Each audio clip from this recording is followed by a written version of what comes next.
Hello students, अब हम पढ़ेंगे एंथोसोरस में सेक्सुअल रिप्रोडक्शन। पिछली क्लास में हमने एंथोसोरस जो है उसका जो गैमेटोफाइट है उसकी मॉर्फोलॉजी एंड एनाटमी के बारे में पढ़ा था।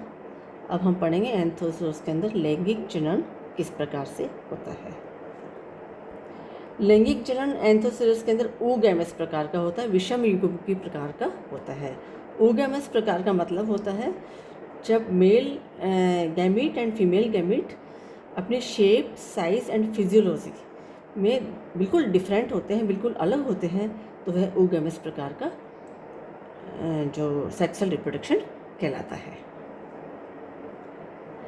एंथोसोरस में मेल सेक्स ऑर्गन है, मादा जननांग है, वो एंथ्रेडिया यानी पुंधानी कहलाते हैं, और फीमेल सेक्स ऑर्गन जो मादा जननांग है वो इसके आर्किगोनिया यानी स्त्रीधानी कहलाते हैं। एंथोसोरस की कुछ स्पीशीज जो होती मोनोशियस होती है। मोनोशियस स्पीशीज का मतलब होता है कि एक ही थैलस पर फीमेल सेक्स ऑर्गन यानी आर्किगोनिया स्त्रीधानी और मेल सेक्स ऑर्गन यानी एंथ्रीडिया यानी पुंधानी दोनों एक ही थैलस पर जब पाए जाते हैं, उत्पन्न होते हैं, तो ऐसी स्पीशीज जो होती हैं वो मोनोशियस स्पीशीज कहलाती है। मोनोशियस स्पीशीज के एग्जाम्पल है एंथोसिरोस क्रिस्पुलस, एंथोसिरोस फ्यूजिफॉर्मिस। इसके अलावा कुछ स्पीशीज इसकी डायोशियस होती है। तो डायोशियस स्पीशीज का मतलब ये होता है कि male and female sex organs यानी स्त्रीधानी और पुंधानी अलग अलग थैलस पे बनती है। तो जिस थैलस पे स्त्रीधानी बनेगी उसे कह देंगे फीमेल थैलस, और जिस पे एंथ्रीडिया बनेगा यानी पुंधानी बनेगी उसे कह देंगे मेल थैलस। तो डायोशियस स्पीशीज है एंथोसिरोस की, उनके एग्जाम्पल है Anthoceros erectus, Anthoceros pearsonii, Anthoceros laevis, Anthoceros hallii. ये जो मोनोशियस स्पीशीज होती हैं जिसके अंदर एक ही थैलस पर पुंधानी एंड स्त्रीधानी लगती हैं, ये हमेशा प्रोटेंडरस होती है। प्रोटेंडरस का मतलब ये होता है कि पुंधानी का जो परिवर्धन होता है वो स्त्रीधानी से पहले होता है। स्त्रीधानी एंड पुंधानी जो होते हैं वो थैलस की डोर्सल सरफेस पर, अपर सरफेस पर एम्बेडेड अंतः स्थापित पाए जाते हैं, और एंथ्रीडिया एंड आर्किगोनिया का जो डेवलपमेंट होता है थैलस की अपर सरफेस पर, वो थैलस का जो ग्रोविंग पॉइंट होता है उसके ठीक पीछे होता है। अब ये माना जाता है कि एंथोसिरोस के अंदर सेक्स ऑर्गन्स यानी एंथ्रीडिया एंड आर्किगोनिया का जो निर्माण होता है वो स्पेसिफिक फोटो पीरियड पर डिपेंड करता है, यानी दीप्तिकालिता पर डिपेंड करता है।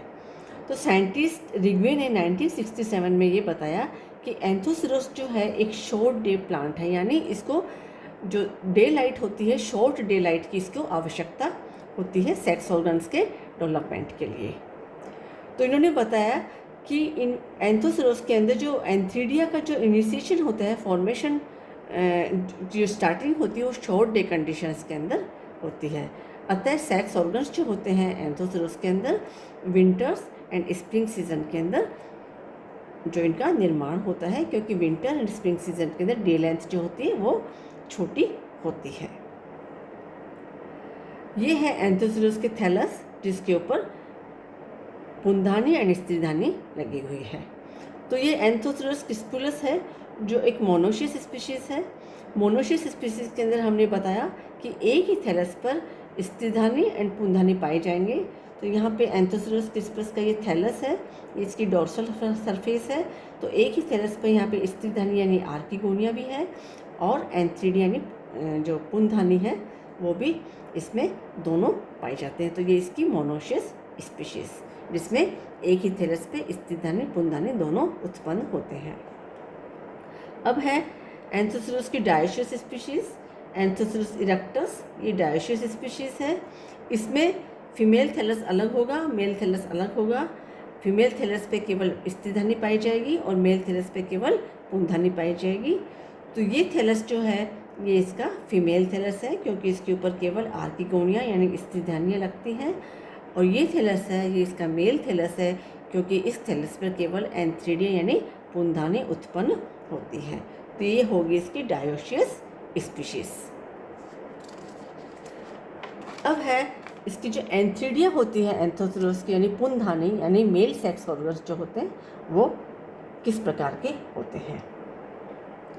पोजीशन इनकी किस प्रकार की होती है थैलस की, यहाँ मैंने बताया कि थैलस की अपर सरफेस यानी डोर्सल सरफेस पर ये उत्पन्न होते हैं, तो वहाँ पे इसकी पोजीशन किस प्रकार की होती है।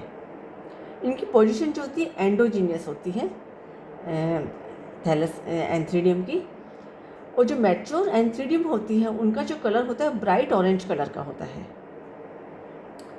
थैलस पर ये सिंगल यानी एकल या ग्रुप्स में डोर्सल सरफेस पर पाई जाती है और एक क्लोज्ड कैविटीज़ के अंदर पाई जाती है जिसे हम एंथ्रीडियल चैम्बर पुंधानी कोष्ठ कहते हैं। ये इसका पुंधानी कोष्ठ है, ये इसका थैलस है जिस पे ये पाई जा रही है। जब एंथ्रीडियल चैम्बर के अंदर एंथ्रीडिया बहुत एक ग्रुप में उत्पन्न होती है तो इस प्रकार के एंथ्रीडियल चैम्बर को हम एंड्रोसिया कहते हैं। एंड्रोसिया जो होते हैं वो थैलस पे एक्रोपिटल सक्सेशन के अंदर बनते हैं।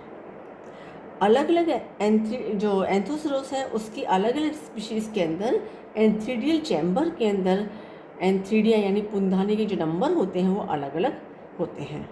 जैसे एंथोसरोस हिमालयंसिस के अंदर एक एंथ्रीडियल चैम्बर में पुंधानी कोष्ठ के अंदर 2 पुंधानी उत्पन्न होती हैं।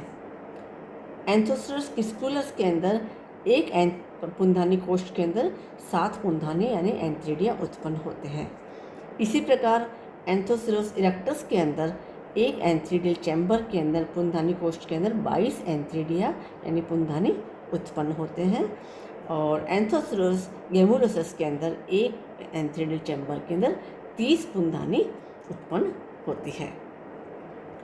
ये इसकी स्ट्रक्चर है, ये थैलस है, ये स्टेडी थैलस है, उसके ऊपर ये एम्बेडेड कंडीशन के अंदर पाए जाते हैं और ये इसका एंथ्रीडियल चैम्बर है, इसके अंदर एंथ्रीडिया लगे हुए हैं। ये एंथ्रीडियल चैम्बर जो है ये इसकी रूफ है, छत है, और जो इसकी रूफ जो होती है वो 2 लेयर्ड होती है, कोशिकाओं की 2 लेयर्स की 1 और 2 लेयर्स की ये बनी होती है। इसके अंदर ये आपको एंथ्रीडिया दिखाई दे रहे हैं। ये जो एंथ्रीडिया है ये इसका स्टॉक है और ये इसका बॉडी है। यदि हम इसकी स्ट्रक्चर को ध्यान से देखें, एक एंथ्रीडियम की स्ट्रक्चर को ध्यान से देखें तो ये एक क्लब शेप स्ट्रक्चर है। ये एंथ्रीडियम जो है एक क्लब शेप स्ट्रक्चर है जो एक लंबे स्टॉक के अंदर और एक बॉडी, ये इसका स्टॉक है, व्रंथ है और इसकी बॉडी है, इसमें विभेदित रहता है। इसकी जो जैकेट, ये इसकी जैकेट है, ये सिंगल लेयर थिक इसकी जैकेट होती है। एंथोसरोस की जो जैकेट होती है उसकी कोशिकाओं के अंदर प्लास्टिड्स पाए जाते हैं और इन प्लास्टिड्स की वजह से ये जो जैकेट होता है इसका कलर ब्राइट ऑरेंज या रेड दिखाई पड़ता है। इसकी बॉडी के अंदर एंड्रोसाइट्स पाए जाते हैं। ये एंड्रोसाइट मदर सेल है, आगे जाकर ये एंड्रोसाइट में कन्वर्ट हो जाती है और प्रत्येक एंड्रोसाइट से 2 एंथ्रोजोइड्स बनते हैं। ये एक मैच्योर एंथ्रीडियम है।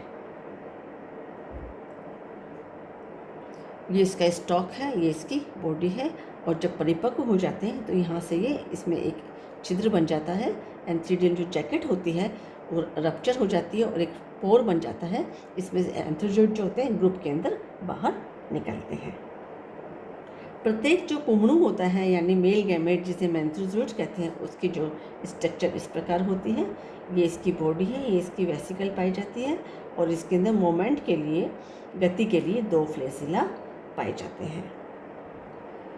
एंथोसरोस में जो एंथ्रीडियम है यानी पुंधानी है उसका परिवर्तन उसी प्रकार से होता है जिस प्रकार से रिक्सिया में होता है। तो रिक्सिया में हमें पुंधानी के परिवर्तन की हमने पूरी स्टेजेस आपको बताई थी किस तरह से बनती है, तो हमें आवश्यकता दोबारा एंथोसरोस के जो पुंधानी है उसके परिवर्तन की जो प्रक्रिया है उसके बारे में हमें जानने की आवश्यकता नहीं है, बिल्कुल एंथोसरोस की तरह रिक्सिया की तरह ही होता है।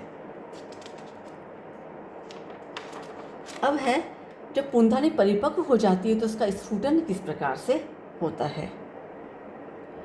जो पुंधानी पहले मैच्योर होती है वो एंथ्रीडियल चैम्बर के सेंटर पोजीशन पर आ जाती है और जो एंथ्रीडियल चैम्बर है वो ब्रेक हो जाता है, उसकी जो रूफ है वो फट जाती है और उस पर एक सेंट्रल पोर बन जाता है। इस सेंट्रल पोर से जो होता है एंथ्रीडियल चैम्बर के अंदर जो वाटर चला जाता है, मतलब एंथ्रीडियल जो होता है वो वाटर एब्जॉर्व कर लेती है, और इसके पानी वाटर एब्जॉर्व करने से जो एंथ्रीडियल की जो जैकेट होती है उसकी जो सेल्स होती है वो सेपरेट हो जाती है और उसके ऊपर एक एपिकल अपर्चर बन जाता है। इस एपिकल अपर्चर से होकर के जो एंड्रोसाइट्स जो होते हैं वो एक मास के रूप में एक ग्रुप के अंदर बाहर निकलते हैं और जो थैलस की सरफेस के ऊपर जो वाटर होता है वहाँ पर आ जाते हैं। प्रत्येक एंड्रोसाइट जो होता है एक ब्लाइफ्लैजिलेटेड द्विकशाभिकी छोटे रोड शेप्ड और स्लाइटली कर्ड एंथ्रोजोइड यानी मेल गैमीट मादा नर युग्मक में कन्वर्टेड हो जाता है।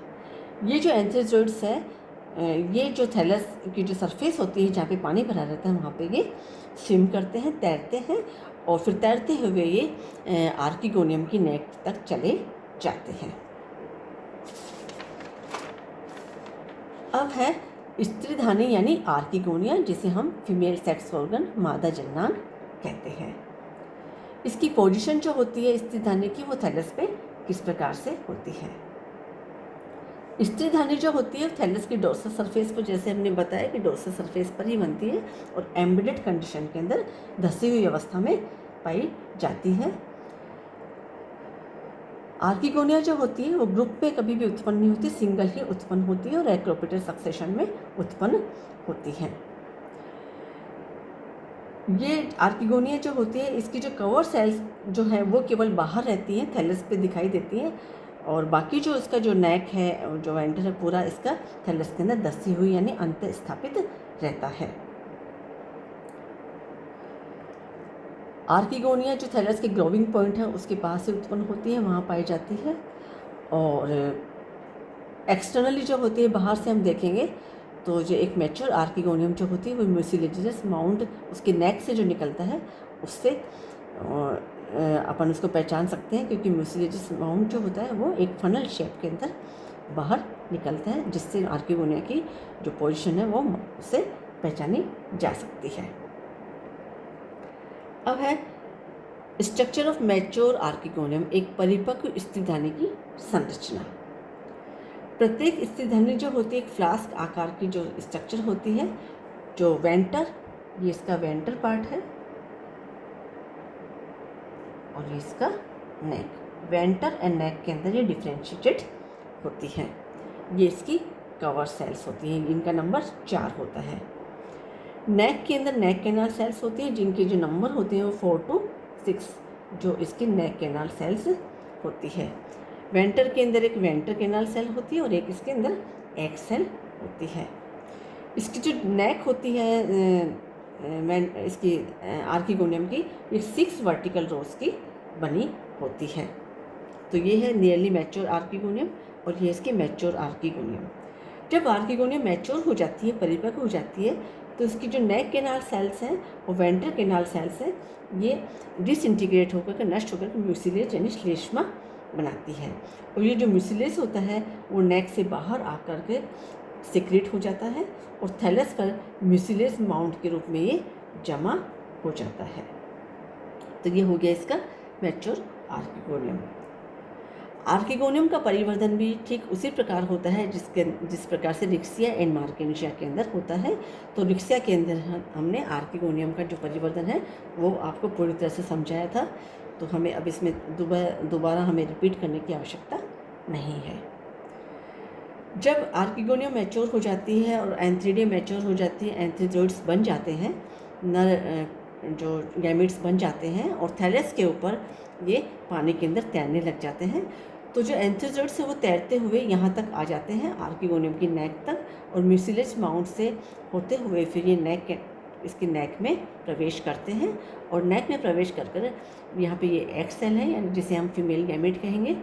तो बहुत सारे एंथ्रीजोइड्स एक साथ प्रवेश करते हैं। जो एंथ्रीजोइड सबसे आगे होता है वो एग सेल से यूनाइट हो जाता है। तो ये फर्टिलाइजेशन की क्रिया हो जाती है। जो एग न्यूक्लियस जो होता है आर्किगोनियम का, वो जब एंथीजोइड यानी मेल न्यूक्लियस से यूनाइट हो जाता है तो जाइगोट बन जाता है। हम जानते हैं कि गैमीट जो होते हैं, एग न्यूक्लियस ये एन है, यहाँ पे एंथीजोइड भी एन है, एगुणित है, दोनों की यूनिट से 2n स्टेज आ जाती है। तो जाइगोट के निर्माण के साथ ही यहाँ पे एंथोसोरस की जो गैमेटोफिटिक स्टेज होती है उसका अंत हो जाता है और स्पोरोफिटिक स्टेज का स्टार्टिंग हो जाती है। जाइगोट के बाद जो इसका आगे जो परिवर्तन होता है वो पहले इसमें एम्ब्रियो बनता है और एम्ब्रियो से फिर इसका स्पोरोफाइट का निर्माण होता है। तो नेक्स्ट क्लास के अंदर हम पढ़ेंगे कि इसके जाइगोट से फिर स्पोरोफाइट का निर्माण किस प्रकार से होता है। Thank you.